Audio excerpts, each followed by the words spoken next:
বাইরে বলো। চুলের জন্য একটা কন্ডিশনার তৈরি করছি। তো আমি একটা ভুল করে ফেলেছি, অনেকটা জল দিয়ে ফেলেছি। সকাল সকাল ঘুম থেকে উঠেই আজকে ভেবে নিয়েছিলাম আমি আমার জন্য একটু সময় বার করব। হ্যালো বন্ধুরা, আমি মনীষা। তো আমি চলে এসেছি এখন স্নান টান সেরে ঠাকুর ঘরে।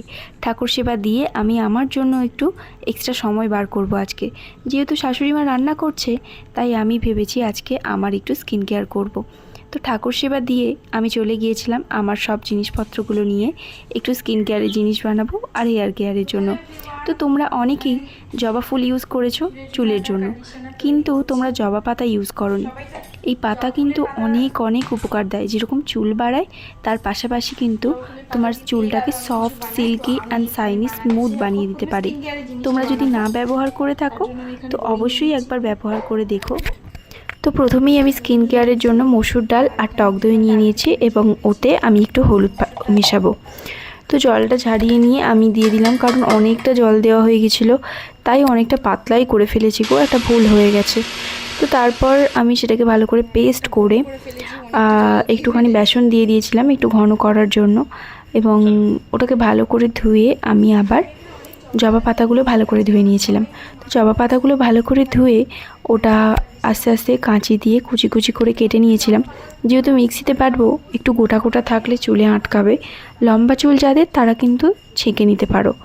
তো তারপর ভালো করে কুচি কুচি করে কেটে আমি পেস্ট বানিয়ে নিয়েছিলাম এবং ওটাতে আমি টক দই মিশিয়েছিলাম আর তার সাথে একটু ডিম মিশিয়েছিলাম।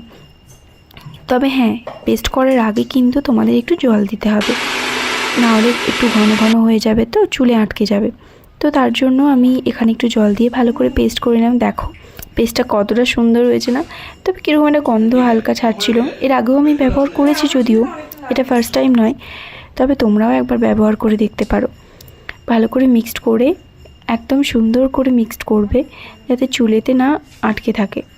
এবং চুলেতে যদি আটকে থাকে ভয় পাওয়ার কোনো কারণ নেই। ওয়াশ করার পর তোমাদের চুল থেকে এমনি শুকনো হলেই ঝরে যাবে। আর ডিমটা মিক্সড করে আমি ভালো করে পেস্টটা করে নিয়েছিলাম। প্লিজ ব্যাকগ্রাউন্ডটা মিস করো, কারণ ব্যাকগ্রাউন্ডটা মানে যাতাই অবস্থায় আছে। তো তারপর দেখো পেস্টটা কতটা ঘন, কতটা সুন্দর হয়েছে।